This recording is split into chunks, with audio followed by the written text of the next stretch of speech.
Tetapi sukses itu apa yang kita perbuat dan bisa bermanfaat untuk orang lain.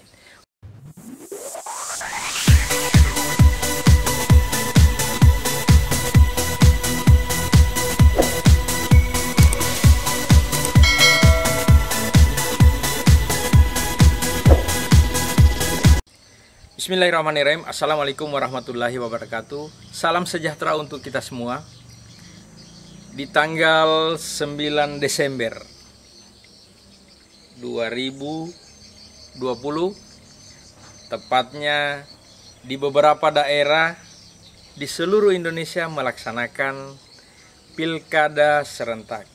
Dan di tanggal 9 Desember 2020 ini saya mengambil satu momen di mana saya akan menanam tanaman jahe merah supaya saya mudah mengingat kapan saya mulai menanam jahe merah tersebut.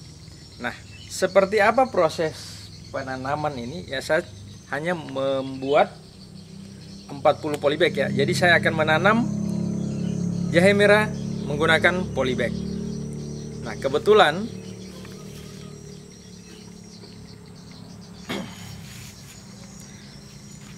saya memiliki sedikit jahe ya, jahe merah seperti ini.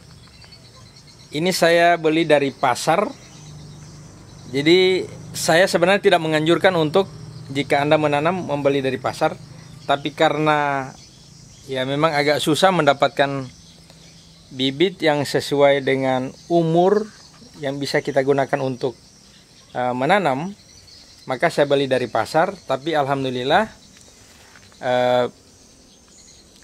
bibit ini setelah dari pasar saya keringkan dulu, saya angin-anginkan, saya pisah-pisahkan seperti ini dulu, kemudian saya keringkan, saya angin-anginkan.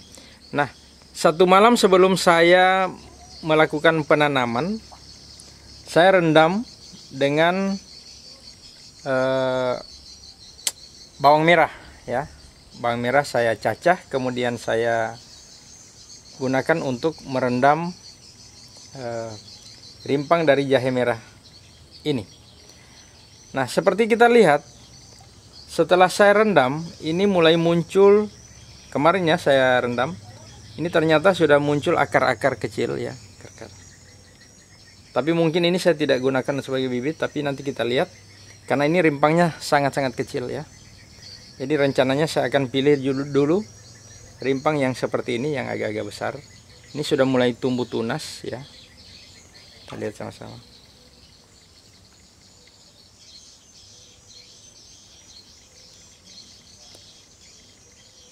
Nah, saya berharap dengan memulai menanam jahe yang sedikit ini, ya, bibit yang sedikit ini, insya Allah bisa sukses atau bisa bermanfaat untuk kita semua.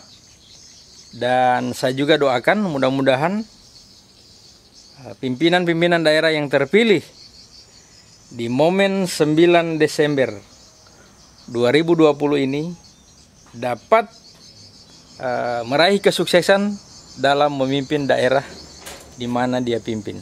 Oke, kita lihat sama-sama ya proses penanamannya. Ini saya sudah siapkan polybag sejumlah 40 buah yang saya sudah isi media tanam berupa tanah murni ya. Karena memang proses penanaman jahe merah itu tidak harus kita isi full polybagnya. Nanti setelah rimpangnya muncul, setelah tunasnya muncul, kelihatan rimpang di atas tanah, maka itu kita lakukan penimbunan atau penambahan media. Oke. Dan media tanah yang saya sudah masukkan ke dalam polybag, kemarin sore saya sudah sirami sehingga kelihatan basah. Ya, sehingga hari ini setelah saya lakukan penanaman, saya tidak melakukan penyiraman lagi.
Demikian penonton proses penanaman jahe merah yang saya lakukan di lahan yang sempit, ya, memanfaatkan pekarangan yang berada di seputaran rumah walet saya. Dan tadi seperti kita lihat sama-sama bahwa saya tidak melakukan persemaian atau penyemaian dari bibit jahe, tetapi saya langsung menanam ke polybag. Dengan asumsi saya, mohon maaf apabila ini tidak sesuai dengan yang Anda pahami, bahwa ketika saya melakukan penyemaian dan kemudian saya tanam, maka terjadi stressing atau stres pada tanaman jahe. Dan apabila terjadi mungkin lecet atau putusnya akar-akar yang sudah mulai tumbuh, justru ini yang membuat bakteri atau mungkin virus bisa masuk dan merusak rimpang tersebut. Nah, dengan asumsi itu maka saya tidak melakukan persemaian dari bibit jahe ini. Kemudian saya melakukan penanaman di polybag, ya, dengan cara seperti sistem komando. Jadi 4 polybag yang saya bariskan, sehingga dari sisi samping-samping saya bisa menjangkau 2 polybag, ya. Oke, video ini saya buat semoga bisa bermanfaat untuk kita semua. Dan apabila menurut Anda ini bermanfaat, silakan Anda bagikan. Kemudian, mengapa saya melakukan video-video seperti ini, ya? Walaupun saya bukan ahlinya, tetapi ini merupakan yang pertama adalah momentum di mana hari ini tanggal 9 Desember 2020 terjadi pilkada serentak di daerah-daerah yang melakukan pilkada. Kemudian kemarin kira-kira beberapa bulan yang lalu atau mungkin 1 bulan yang lalu, itu ada pengumuman penerimaan pegawai negeri sipil. Dan tidak menutup kemungkinan banyak pemuda-pemuda kita yang tidak tercover untuk jadi ASN atau PNS. Nah, sambil menunggu mungkin kapan mereka jadi PNS atau Anda menjadi PNS, mungkin Anda bisa melakukan hal-hal yang sederhana seperti di bidang pertanian seperti yang saya lakukan tadi. Dan apabila sukses, itulah kesuksesan Anda. Jadi sukses itu tidak harus kita mau jadi apa, tetapi sukses itu apa yang kita perbuat dan bisa bermanfaat untuk orang lain. Oke, terima kasih atas kesempatan Anda telah menonton video ini. Dan kita doakan sama-sama semoga daerah kita, negara kita menjadi satu negara atau daerah yang makmur, dan juga jahe merah yang saya tanam tadi bisa tumbuh dan bisa bermanfaat untuk orang lain. Oke, terima kasih atas kesempatan Anda telah menonton video ini. Dan apabila video ini bermanfaat untuk kita semua, saya mohon untuk dibagikan kepada orang lain. Oke, mohon maaf apabila ada hal-hal yang kurang berkenan dari saya. Dan sebelum saya tutup video ini, insya Allah saya akan videokan proses pertumbuhan atau seiring perjalanan pertumbuhan jahe ini, saya akan videokan. Oke. Sekali lagi mohon maaf apabila ada hal-hal yang kurang berkenan dari saya. Assalamualaikum warahmatullahi wabarakatuh.